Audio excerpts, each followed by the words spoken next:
On a quiet October morning in Hattiesburg, Mississippi, the sound of a collision broke the stillness. A vehicle had crashed into a building, drawing the attention of passers-by and first responders. Inside, a woman sat motionless behind the wheel. At first glance, the scene resembled a tragic accident. Another case of driver and machine failing in a fleeting moment of control. But as investigators studied the wreckage, details began to surface that did not align with a simple crash. The victim was quickly identified as Zakoya Johnson Eccles, a 36-year-old registered nurse and mother of two, known to many in her community. Her sudden death raised immediate questions. Why was her vehicle in that location at that hour? What had unfolded in the minutes before impact? As the investigation moved forward, inconsistencies emerged. Evidence at the scene suggested forces at play beyond mechanical failure or human error. Detectives began piecing together fragments of her final movements, examining her personal life, and retracing her steps that morning. The closer they looked, the more the case shifted from accident to something far darker. Within hours, suspicion turned towards someone close to her. A name surfaced, one tied directly to her home, her marriage, and her private life. What began as a routine response to a vehicle crash would soon unravel into an investigation that reached deep into the most private corners of trust, family, and betrayal. The story that followed revealed more than a single tragedy. It uncovered a sequence of events where perception and reality diverged, where the explanation was not found in twisted metal or shattered glass, but in the choices made before the crash ever happened. If you enjoy real crime stories that uncover the truth, don't forget to subscribe. Your support helps us share real cases, spread awareness, and give a voice to those who can't speak for themselves. Before we begin, let us know in the comments, where are you watching from? And what are your thoughts as the story unfolds? Welcome to True Crime Uncovered, where we examine the cases that shake communities and expose what happens behind closed doors. Real stories, real people, real impact. Subscribe now and turn on notifications. You won't want to miss what's coming next. The victim in this case was Zakoya Narissa Johnson Eccles, a 36-year-old woman from Foxworth, Mississippi. At the time of her death, she was married to Kenrod Cartez Eccles, age 50, and together they had 2 children. Zakoya's role within her family was central. She was not only a mother and wife, but also a daughter, sister, and active member of a wider network of relatives. Professionally, Zakoya was employed as a registered nurse. She worked in the healthcare field where she was described by colleagues and community members as competent, dependable, and respected. Her career required long hours, consistent dedication, and the ability to balance professional duties with family responsibilities. Community accounts paint a picture of someone who was engaged in both family and social life. Zakoya was known to be protective of her children and attentive to their well-being. Friends and relatives described her as supportive, and her professional colleagues viewed her as reliable and professional.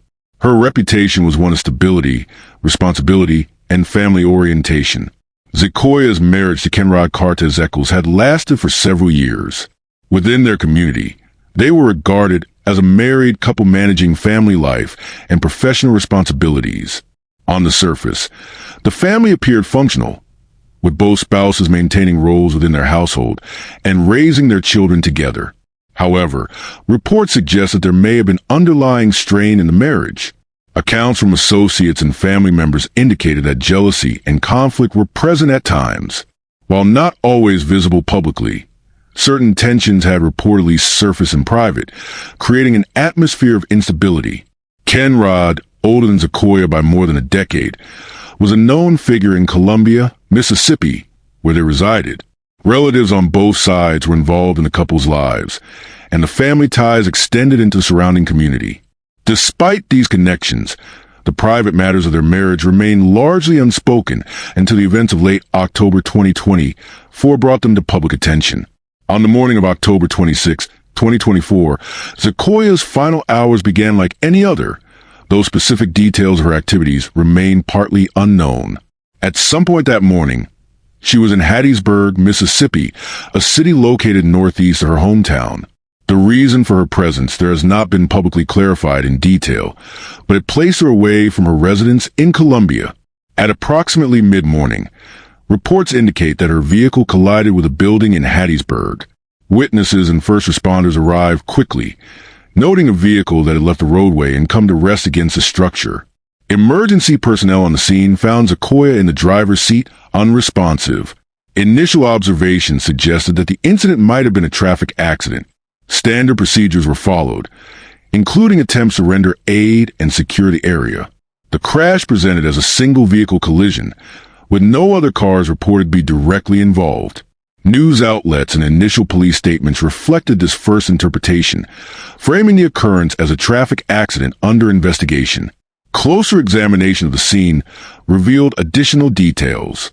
The vehicle had sustained visible damage consistent with impact against a fixed structure. The trajectory indicated a direct collision into the building, not involving other road users. Inside, Sequoia's condition was assessed. She was found in the driver's seat unresponsive, with visible trauma. At first, the injuries appeared consistent with crash impact, as is typical in vehicle accidents involving sudden stops and structural collisions. However, as medical and investigative teams proceeded, further findings altered the direction of the case. Upon detailed inspection, a gunshot wound was discovered in her abdomen. This revelation shifted the understanding of the incident significantly. Rather than a straightforward vehicular collision resulting in fatal injuries, the crash was reclassified as secondary to a prior violent act. The wound indicated that Sequoia had been shot before or during the crash, making the vehicle collision part of a broader sequence of events rather than the primary cause of death. Investigators immediately began re-examining the scene with this new information in mind. The vehicle itself was processed for forensic evidence. Investigators considered whether the crash had been accidental, an attempt to flee, or an outcome caused by Sequoia's physical condition after sustaining the wound. At the scene, officers secured the area, collected witness accounts, and began reconstructing the timeline. What had initially been reported to the public as a fatal accident was quickly developing into a homicide investigation. When first responders arrived at the scene of the vehicle crash in Hattiesburg, Mississippi, the circumstances appeared at first to be consistent with a traffic accident. The vehicle had struck a building, and the driver, later identified as 36-year-old registered nurse Sequoia Johnson Eccles, was found unresponsive inside. Standard procedures were followed, including securing the scene, assessing for immediate hazards, and documenting the condition of the vehicle and its surroundings. Upon closer inspection, however, there were irregularities. Medical personnel and law enforcement officials quickly noticed that her injuries were not fully consistent with impact trauma from a crash. To confirm the exact cause of death, the body was transported for autopsy. The autopsy results became the turning point of the investigation. Forensic examiners concluded that Sequoia had not died from blunt force injuries sustained in the crash. Instead, she had suffered a fatal gunshot wound to the abdomen. This discovery reclassified the incident immediately. What had been considered an accident was now treated as a homicide investigation. Investigators returned to the vehicle and the crash site with new priorities. The vehicle was processed thoroughly for ballistic evidence, blood pattern analysis, and any trace that could indicate the circumstances of the shooting. Bullet fragments and trajectory analysis provided confirmation of the autopsy findings. The collection of physical evidence extended beyond the vehicle, including examination of the building struck during the crash and potential outdoor areas along the route where the shooting might have occurred. Detectives then began conducting interviews. Family members, friends, and associates of Sequoia were questioned about her last known movements, her personal relationships, and any conflict she may have been involved in. Witnesses near the crash site were also questioned, though few had clear knowledge of the exact moment of the incident. Patterns began to emerge, pointing toward issues within her marriage. The investigation timeline quickly shifted focus. While the physical evidence confirmed homicide, the personal context surrounding Sequoia's life drew attention toward her husband, Kenrod Cortez Eccles, as a potential suspect. His proximity to the victim, his role as her spouse, and information gathered during interviews placed him at the center of the inquiry. The suspect was identified as Kenrod Cortez Eccles, a 50-year-old resident of Columbia, Mississippi. At the time of the incident, he was known in his community and carried the reputation of a family man. Publicly, the marriage appeared stable, But as investigators pieced together more information, contrast between the outward image and the private reality of the relationship began to appear. Background checks and community inquiries revealed details about his personal life. Kenrod's occupation was not as publicly documented as his wife's professional role in healthcare, but he was known within the Columbia area. Neighbors and acquaintances described him in varying ways, some as approachable, others as withdrawn or reserved. His social reputation carried no high-profile criminal history, but his behavior in private settings became a point of scrutiny. The marriage with Sequoia had lasted for several years, producing 2 children. Publicly, the couple was seen together at family gatherings and community events, presenting the image of a committed household. Privately, however, investigators uncovered accounts of disputes, tension, and possible jealousy. Interviews suggested that conflicts had arisen regarding trust and control within the relationship.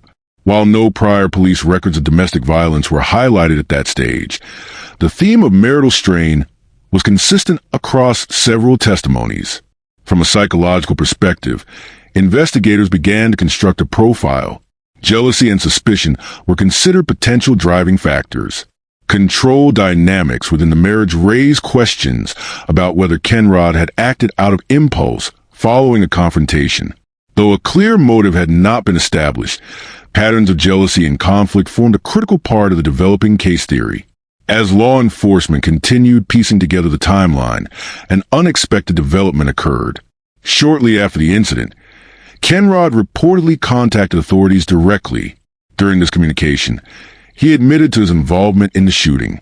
His statement aligned with the evidence gathered from the autopsy and the crash scene, removing ambiguity regarding his role in the crime. Following this admission, law enforcement officers took him into custody without reported resistance. His arrest took place in Columbia, Mississippi, not far from his residence. During the arrest process, he was transported to the jurisdiction handling the homicide case. Charges were filed promptly. Kenrod was formally charged with first-degree murder in the death of his wife, Sequoia Johnson Eccles.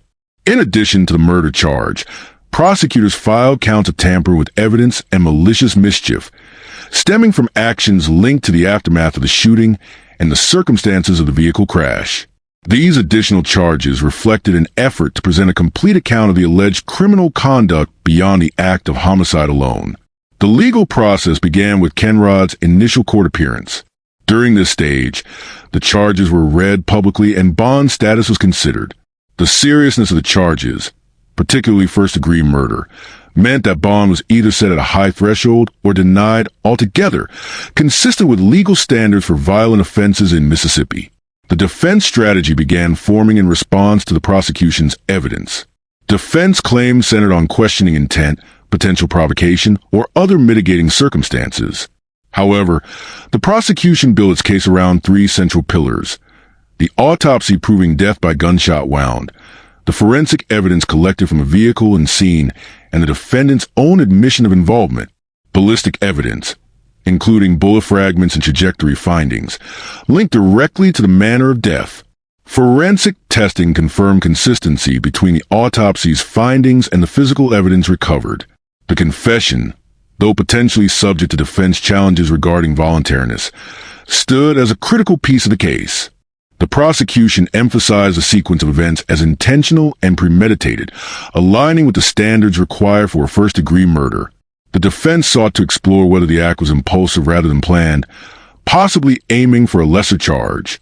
The trial timeline was anticipated to extend into the following year, allowing for discovery, pretrial motions, and witness preparation. Public reaction was significant within the local community, with the case received coverage both for its tragic nature and for its broader implications regarding domestic disputes and gun violence. Media outlets followed the proceedings closely, reporting on each development from the initial crash to the reclassification of the case, the confession, and the courtroom appearances.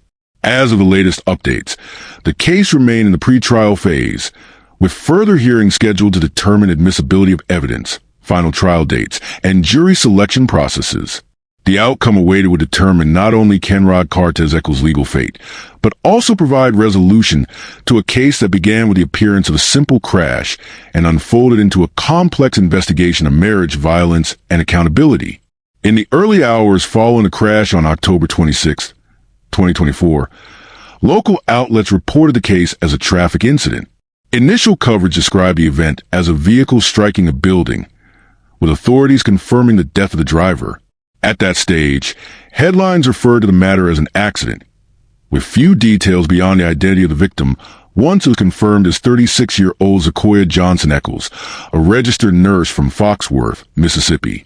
Within 24 hours, however, the narrative changed.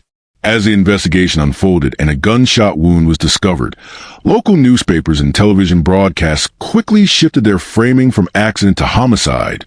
Reports clarified that this was no longer considered a traffic collision, but an intentional act that had resulted in death.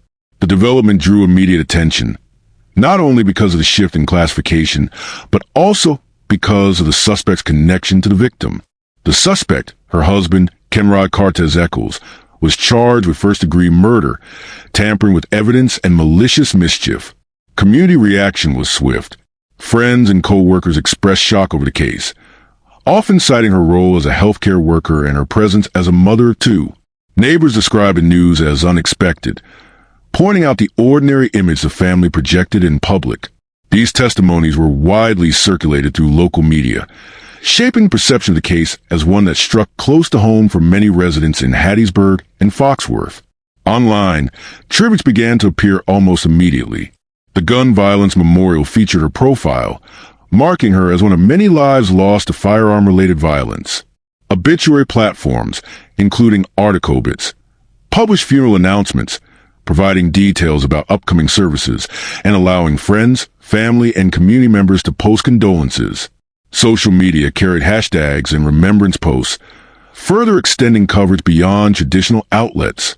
Nationally, the case began to appear in broader discussions regarding domestic violence and gun violence. Articles highlighted how quickly the classification of the event changed and how the circumstances mirrored many other intimate partner homicides across the United States. This shift in attention connected the Eccles case to recurring patterns of jealousy, control, and escalation within marriages that end in fatal violence. The response from Zakoya's family was marked by a statement of grief and remembrance. Relatives described her as a dedicated mother and a professional in her nursing career. While public statements avoided speculation about the details of the crime, they consistently emphasized the personal loss to her children and extended family. Funeral arrangements were formally announced through the obituary notice. Services took place on November 6, 2024 at John the Baptist MBC, with burial following at Christian Hill Cemetery. The ceremony was attended by family, colleagues, and community members, offering a structured moment for those close to her to gather in recognition of her life. Beyond the funeral, community gatherings served as informal memorials. Co-workers organized remembrance gestures in her workplace, while friends coordinated vigils to reflect on her life and the circumstances surrounding her death. These gatherings also served as platforms for discussion, not only about her life, but also about the broader issues of domestic violence that the case represented. The Eccles case sparked discussions about domestic violence awareness in Mississippi and beyond. Advocacy groups highlighted the frequency with which jealousy or relationship disputes escalate into fatal violence. Many pointed out that while the signs are sometimes visible, they often remain unreported until a tragedy occurs. The case became another example used in awareness campaigns calling for earlier interventions in households where control or jealousy are reported. The role of jealousy in intimate partner violence was particularly emphasized. Reports indicated that this may have been a contributing factor in the case, aligning with national statistics, showing jealousy as one of the leading triggers in such incidents. Gun violence was another theme widely discussed. Mississippi has consistently ranked high in firearm-related deaths, and this case added to statistical representation of domestic incidents involving guns. Commentators used the case to underline how access to firearms can escalate domestic conflicts into irreversible outcomes. Calls for systemic change followed. Advocates argue for stronger support networks for victims of domestic abuse, better community reporting systems, and tighter firearm restrictions for individuals with histories of domestic conflict. The Eccles case was frequently cited in these debates as an example of the urgent need for reform. Despite the charges and the husband's reported admission of involvement, several aspects of the case remain unresolved. One central question is why the confrontation escalated on that specific day. Authorities have not released a complete timeline of the couple's interactions leading up to the incident, leaving uncertainty about what triggered the violence. Another unresolved element concerns prior warning signs. While some community members suggested there were no visible issues, others questioned whether private disputes or patterns of control existed within the marriage that were not publicly recognized. Whether these signs were present and overlooked remains unclear. The full motive behind Kenrod Cortez Eccles' actions also remains partially unexplained. While jealousy has been referenced as a possible factor, the details of what occurred between the couple that morning have not been fully outlined by investigators. Finally, the legal outcome remains pending. At the time of reporting, Kenrod Eccles faces charges of first-degree murder, tamper with evidence, and malicious mischief. However, court proceedings, trial schedules, and potential sentencing have yet to be concluded. These unresolved elements leave the case in a state of partial completion, with future update expected as the judicial process continues. Zekoya Johnson Eccles is remembered primarily as a mother, nurse, and community member. Her professional contributions in healthcare and her role in her family's life have been the central focus of how she is honored publicly. The impact on her children remains one of the most lasting legacies. Community discussions have repeatedly acknowledged the long-term effect her absence will have on their upbringing, education, and personal development. As the trial progresses, updates on the legal outcome continue to shape public interest in the case. For many, justice for Zekoya is defined not only by legal accountability, but also by broader recognition of the issues her case represents. The Eccles case stands as a reflection of larger societal concerns: jealousy and control within intimate relationships, the fatal intersection of domestic conflict with firearm access, and the ongoing challenge of preventing such tragedies before they occur. It underscores the importance of early recognition, community awareness, and systemic responses to intimate partner violence. If you found this story as gripping and heartbreaking as we did, don't forget to like this video and share it with others. And if you want to hear more true crime stories that uncover the mysteries behind these tragic events, make sure to subscribe to our channel and turn on the notification bell. You won't want to miss our latest stories, updates, and discussions. Thank you for joining us on this journey to seek justice and explore the truth. Together, we can make a difference. Until next time, stay safe and stay aware.